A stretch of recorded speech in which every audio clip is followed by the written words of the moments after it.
90 Day Fiancé has easily become one of the most talked about reality shows of the last 5 years, following couples as they decide whether or not to marry for a green card. Here's what some of the most memorable duos from the 90 Day franchise are up to now.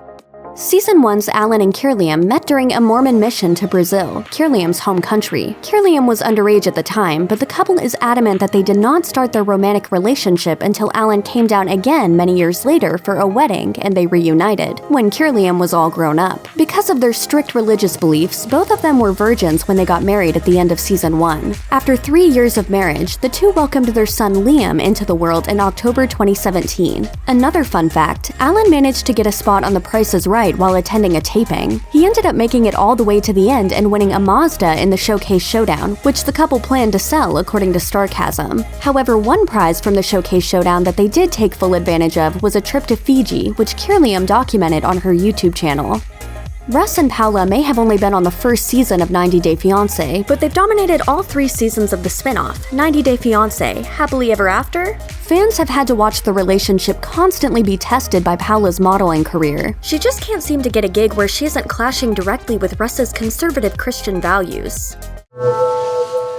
Swimsuit I wasn't too thrilled about.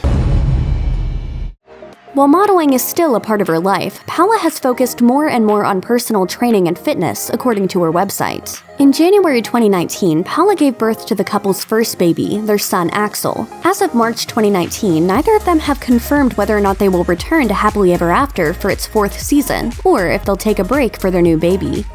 Season 2's Danny and Amy are considered one of the most legitimate couples in the entire franchise. Their biggest hurdle during their time on the show was Daniel's father and his views on interracial marriage. Are you two really prepared for this interracial marriage in our country where it's not accepted? Danny and Amy politely ignored his concerns and got married in 2014. In the 90 Day Fiancé tell-all, Amy states that she's been working with her father-in-law to improve their relationship. As for the rest of his family, it seems they're very comfortable with Amy now. And let's not forget the obvious new development, their children. Amy gave birth to the couple's first child, their son Jedediah, in June 2015, and their daughter Anna was born in July 2017. The two still reside in Texas and have recently purchased their first house. Amy's Instagram continues to be full of happy moments with their new family. After a season of nothing but arguing and lying to each other, Danielle and Mohamed's split did not come as much of a shock at the end of it all. We are like every other married couple. Danielle attempted to annul the marriage and get Mohamed deported, but eventually had to settle for a divorce. However, it doesn't look like she's given up.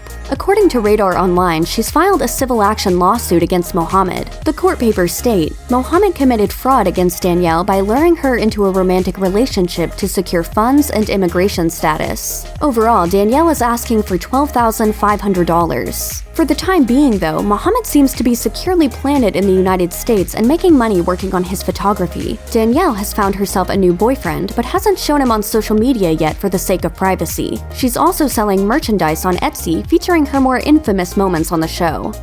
In Season 3, Lauren and Alex didn't appear to be as crazy as some other couples, but they weren't too perfect either. They were just interesting enough to have some drama. Lauren's Tourette's syndrome caused a lot of concern from Alex and his family for any future children they might have. Lauren and Alex even got into heated arguments on their wedding day. But you just cut me off. Because a second ago you said it's all your fault.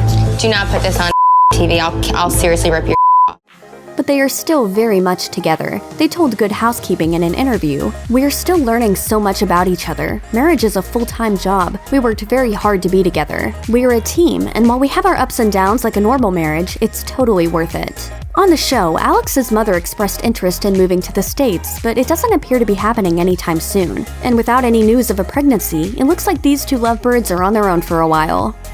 Adding to the list of 90 Day success stories, Kyle and Noon Huckabee remain happily married after 5 years together. They're so sickeningly sweet that they even participated in a local radio contest for cutest couple. On the show, the couple was struggling with money, and Kyle had to work 2 jobs in order to find an apartment. Now, it looks like they're ready to take the next step and are saving up to buy their first house together by doing Cameos, which is a platform where customers can pay for a custom video from all levels of celebrities. So you could have Kyle and Noon wish you a happy wedding day via video, or just have Ice-T and Snoop do it. It's up to you. Look who I'm sitting next to. Man, you better bring your ass to the dance floor and shake your big ass. Oh, see? You know what I'm talking about? Noon has her own YouTube channel where she posts her music covers and music videos, along with a few vlogs featuring Kyle. While there's no sign that the two are expecting, Kyle teased in December 2018 on Instagram that a new Huckabee baby could be in the near future. They both still reside in the United States.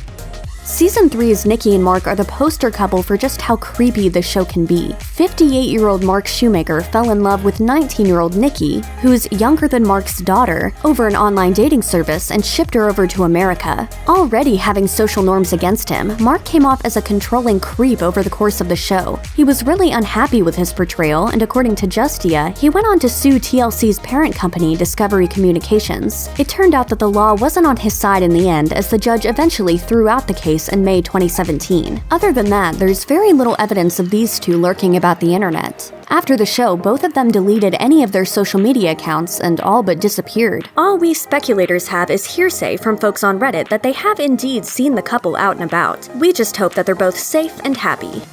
Azan and Nicole are one of the few lucky couples to be featured on not one, but 2 seasons of 90 Day Fiancé. These two had quite the strenuous relationship from the get-go, getting into arguments about Azan's culture almost as soon as Nicole got off the plane in his native Morocco. Please just stop, because that's infuriating. I don't know how to see it.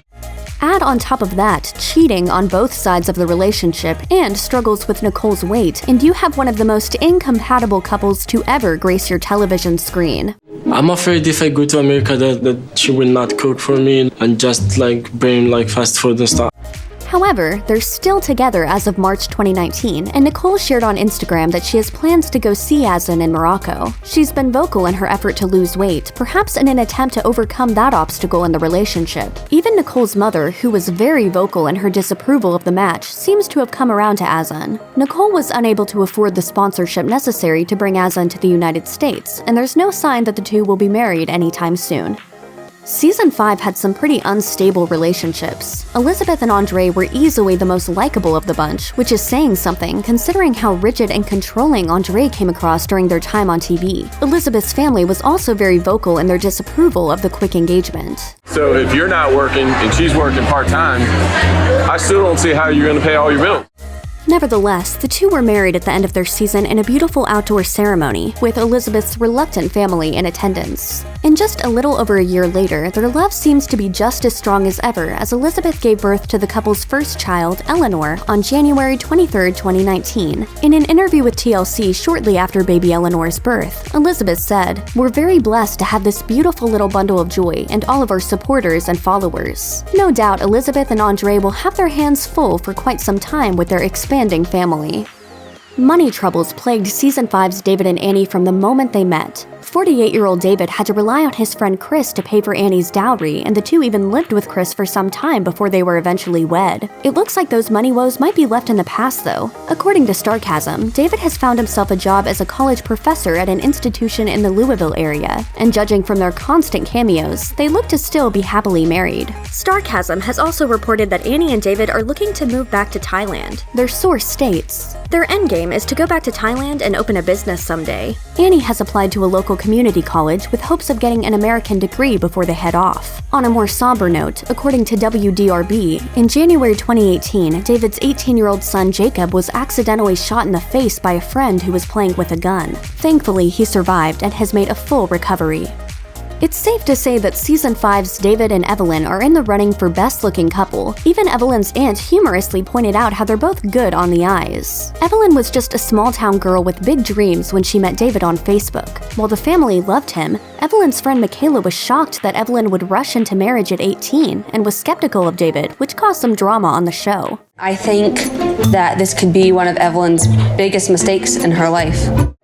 Nevertheless, David and Evelyn did get married at the end of Season 5 and continue to rock that gorgeous Instagram game together. If you're a fan of American Idol, you may have caught Evelyn's successful audition on March 17, 2019, and according to Evelyn, David has been nothing but supportive. She wrote on Instagram, "He has been my biggest fan and my soft place to fall. He lets me spread my wings. He encourages me to work hard and pursue my dreams. He puts up with all my craziness. He lets me be me, and there is complete and utter safety in that." Check out one of our newest videos right here. Plus, even more list videos about your favorite stuff are coming soon. Subscribe to our YouTube channel and hit the bell so you don't miss a single one.